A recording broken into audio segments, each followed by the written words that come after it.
안녕하십니까. 신인근의 군사TV 디펜스 브리핑입니다. 자, 오늘도 아주 중요한 군사안보 소식 알려드릴 텐데요. 제가 어제는 우리 한국의 K3 전차, 차세대 전차, K3 전차를 보여드렸었고, 그리고 지난주에는 독일의 라인메탈이 만든 차세대 전차죠. KF-51 판터 보여드렸었는데, 지금 전 세계가 진짜 차세대 전차 시장이 이제 본격적으로 들어가는 것 같습니다. 독일이 KF-51 판터 실제 모양과 기동하는 모습을 공개하고 하니까 이 미국이 견제구를 세게 던집니다. 저거 다 썰어봐야 별거 아니다. 우리 에이브람스가 더 낫다. 이렇게 지금 견제구를 날렸는데 어떤 견제구인지 보겠고요. 우크라이나가 이 전쟁 중에 신무기를 개발해서 MLRS입니다. 다련장 로켓. 그걸 개발해서 폭격을 어마어마하게 받으면서도 그걸 완성하고 전장에 투입해서 전가를 올리고 있다는데 정말 분투입니다. 어떤 내용인지 보겠습니다. 들어가기 전에 5가지 단신 들어갑니다.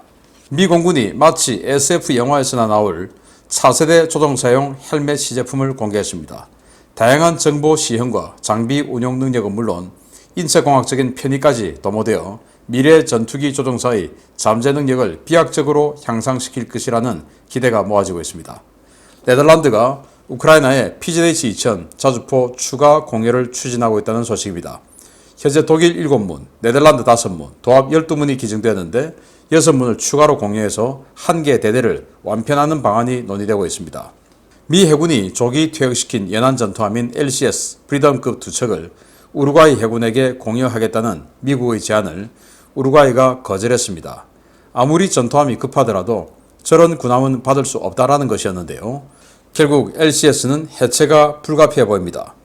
최근 무차별적으로 무기를 사들이고 있는 이집트에 인도가 접근하기 시작했습니다. 테자스 전투기와 LCH 공격 헬기, 드러브 헬기 등을 구매하면 이집트 현지에 생산 라인을 깔아주고 기술을 이전해 주겠다는 제안인데 과연 이집트가 이 제안을 수용할지 주목됩니다. MQ-9 무인기를 제작하는 미국 제네럴 아토믹스가 리퍼 무인기 또는 그 해상 초계 버전인 씨 가디언에 신형 공대함 미사일인 NSM을 통합하겠다고 선언했습니다. MQ-9의 장기 채공 능력과 스텔스 미사일인 NSM이 결합되면 상당한 위력을 발휘할 것으로 보입니다. 자, 인도가 이집트에 테자스 받아 산다고 하면은 라인 깔아줄게 라고 하는데 아무리 그래도 이집트가 이 테자스를 살까요? 그리고 누드라 헬기라고 그 기동 헬기 만든 거 있습니다. 아주 덩치에 비해서 힘이 없고 한 거. 그거 사면 라인 깔아줄게. 야, 이런 제안을 하네요. 근데 이집트가 이걸 받을까요? 그리고 미국이 이 MQ-9 리퍼 이 드론에다가 NSM 스텔스 대함 미사일을 장착하는 이 통합을 추진한다고 하는데 야, 이렇게 되면 완전히 그냥 바다를 다 지배하게 될 것도 같습니다. 왜냐? MQ-9의 채공 시간이 길잖아요. 여기에다가 NSM 같은 스텔스 미사일 갖다 붙여버리면 정말 엄청난 위력을 발휘할 것 같은데 문제는 이제 이 NSM 한 발에 한 400kg 그런데 이 리퍼 한 개 날개에 한 380kg 장착할 수 있으니까 조금 오버되죠. 그래서 기골 보강을 하고 이제 NSM 장착할 것 같은데 이렇게 되면 두 발의 NSM 바다가 진짜 무섭게 되겠습니다. 미국의 적 입장에서는. 자, 이런 상황에서 KF-51 판터 독일 전차에 대해서 미국이 강력한 견제구를 날리는 소식 들어갑니다. 독일 라인메탈이 세계 최강의 전투력을 가졌다며 이번 유로 사토리에서 대대적으로 선전했던 차세대 전차 KF-51 판터가 미국의 현용 M1A2 전차보다 못하다는 평가가 나와 주목됩니다. 현존 성능은 물론 미래 확장성도 판터가 에이브럼스를 따라가지 못한다는 혹평이 쏟아졌습니다. 독일이 미래 전차 시장 선점을 위해 KF-51 판터 전차를 내놓았지만 이 전차가 미군의 현용 M1A2 SEP V3 전차나 현재 개발 완료 단계인 V4 버전보다 성능이 우수하다고 보기는 어렵다고 내셔널 인터레스트가 현지 시각 6월 26일 보도했습니다. 내셔널 인터레스트는 크리스 오스본 전 미 국방부의 획득 및 병참 기술 담당 차관보의 특별기고를 통해 KF-51과 M1A2를 비교했는데요. 오스본 전 차관보는 KF-51의 성능과 미래 확장성에 대해 혹평을 쏟아냈습니다. 오스본 전 차관보는 판터 전차는 포탑이 더 날카롭고 각진 형태로 보이지만 차체는 기존 레오파르트2의 그것을 그대로 사용하고 있다 라고 지적하며 많은 사람들이 판터가 M1A2보다 우수한 성능을 갖게 될 것이냐는 의문을 갖지만 한 가지 확실한 것은 미군은 에이브람스를 영원히 유지할 수 있을 것이라는 점이다 라고 밝혔습니다. 오스본 전 차관보는 판터에는 새로운 세대의 디지털 컴퓨터, 능동 방어 시스템, 신형 주포와 드론 운용 능력 등 다양한 신기술이 적용되었지만 이런 기술은 에이브람스에 대부분 구현되었거나 제반 기술이 완성되어 통합이 준비 중인 것들이라며 에이브람스는 패러다임을 바꾸는 여러 기술을 그때그때 통합할 수 있는 유기적인 플랫폼이며 현재 미래 전투 시스템을 위한 놀랍고 뛰어난 기술들이 더 개발 중이다 라며 향후 발전 가능성에 대해서도 에이브람스에 더 높은 점수를 주었습니다.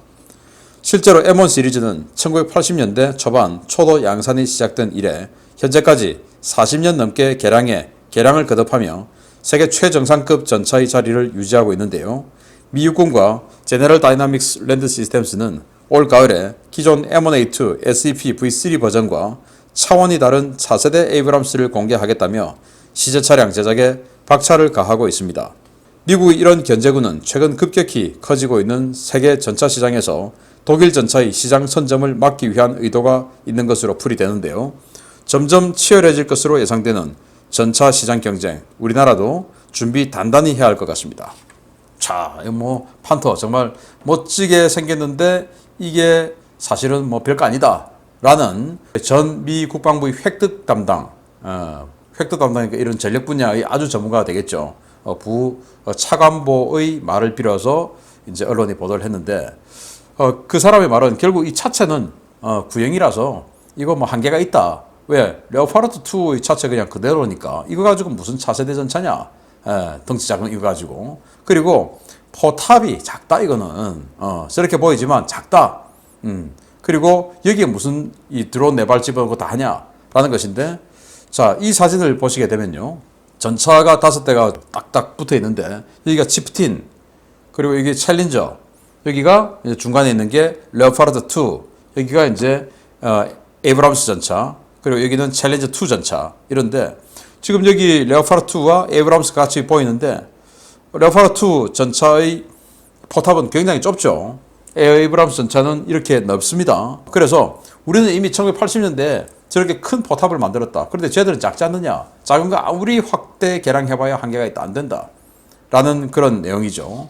자, 그래서 지금 미국이 이 M1A2 SCP V4 버전을 지금 완전히 그냥 티저 이미지만 공개를 했는데 자기네들도 여기에 모든 기술 다 들어간다. 판터가 있는 거. 그러니까 걱정할 거 없다. 그렇지만 우리가 더 세다. 라는 것이죠. 그래서 판터에게 엄청난 견제가 들어가는데 공교롭게도 이번 유로사토리에서 로템도 우리 한국의 현대 로템이 새로운 K3 전차 보여줬지 않습니까? 그런데 그건 아직 시제품이 나오지 않고 그냥 조그만 모형에 불과하니까 여기에까지는 견제구가 안 들어오는 것 같아요. 아무튼 이렇게 지금 전 세계는 우크라이나 전쟁을 보면서 기존의 전차 가지고는 안 되겠다. 저 휴대용 대전차 미사일의 공격이나 이런 거에 기존 전차는 안 되겠다.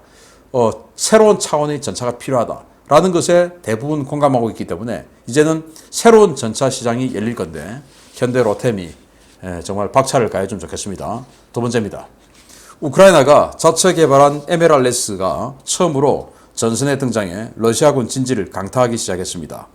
이 MLRS 공장을 파괴하려는 러시아의 공습을 견뎌내고 등장한 이 다련장 로켓이 월등히 긴 사거리로 러시아군 포병들을 유린하고 있습니다. 우크라이나가 자체 개발한 220mm 브레비 다련장 로켓 시스템을 동부전선에 처음으로 투입해 러시아군 포병 진지를 강타했다고 복수의 워싱턴 소식통들이 현지 시각 6월 27일 리포트했습니다. 이 소식통들은 우크라이나 국영 방산업체인 우크로보론프롬 관계자를 인용해서 동부전선 모처에서 우크라이나 자체 개발 다련장 로켓 시스템인 브레비의 첫 실전 투입이 있었으며 브레비는 러시아군 포병 진지를 초토화시키며 성공적으로 데뷔했다라고 전했습니다. 우크라이나가 포병 현대화를 위해 개발한 브레비 시스템은 기존의 220mm BM-27 우라강 시스템을 기반으로 대대적인 성능 개량이 이루어진 우크라이나 고유 모델인데요. 체코제 타트라 8륜 트럭에 16연장 220mm 로켓 시스템을 결합한 모델입니다. 우크라이나군은 기존에 운용하던 BM-27의 최대 사거리는 35km 수준에 불과했지만 브레비는 사거리가 65km까지 연장되었다라며 디지털화된 사격 통제 시스템으로 보다 정밀한 사격 재원 계산이 가능하고 유도 로켓과 사거리 연장탄 등 우크라이나 고유 탄은 물론 노획한 러시아제 220mm 로켓탄도 그대로 사용할 수 있다라고 밝혔습니다. 우크로보로프롬 관계자는 이 다련장 로켓 시스템이 러시아 공습이 이어지던 슈페티우카 군수 공장에서 기술진들의 피와 땀으로 완성되었다고 밝혔는데요. 이렇게 완성된 브레비가 이제는 침략자들에게 반격탄을 날릴 차례가 되었다며 브레비 시스템의 활약을 기대한다고 전했습니다.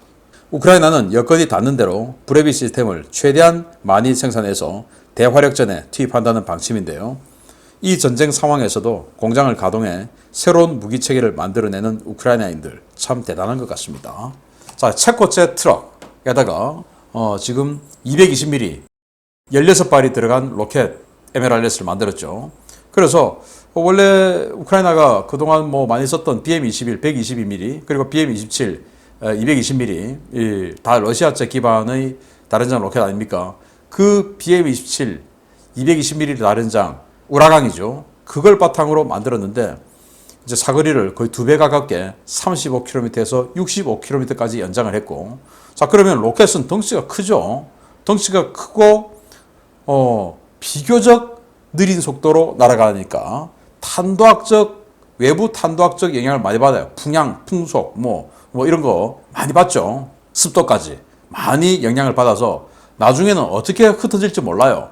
그래서 이런 사거리가 길고 구경이 크고 덩치가 큰 로켓일수록 사격 통제 장치가 굉장히 정밀해야 할 필요가 있다. 안 그러면 쏘긴 쐈는데 어디 날아가지?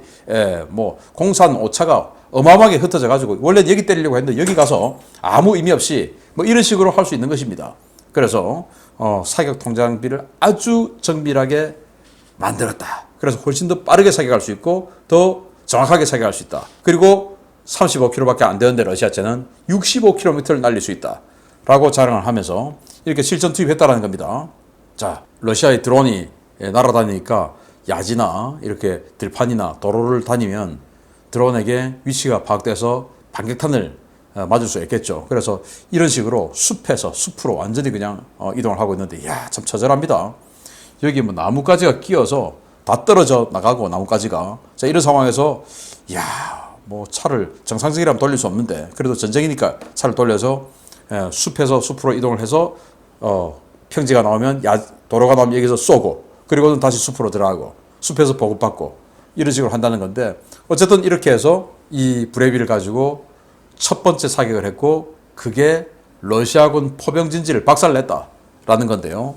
그 전과가 사실인지는 알 수 없으나 아무튼 이 공장은 우크라이나 중부에 있어요. 그래서 러시아가 이 공장을 깨기 위해서 계속 폭격을 하고 미사일 쏘고 했는데 결국 그런 폭격을 받는 와중에서도 완성을 해서 실전에 투입했다라는 이런 감투정신, 나라를 지켜야 되니까 정말 눈물겨운 감투정신입니다. 나라 지키기 바라고 이 브레비 더 많이 생산해서 좋은 전과 올리기를 기대합니다. 마치겠습니다. 감사합니다.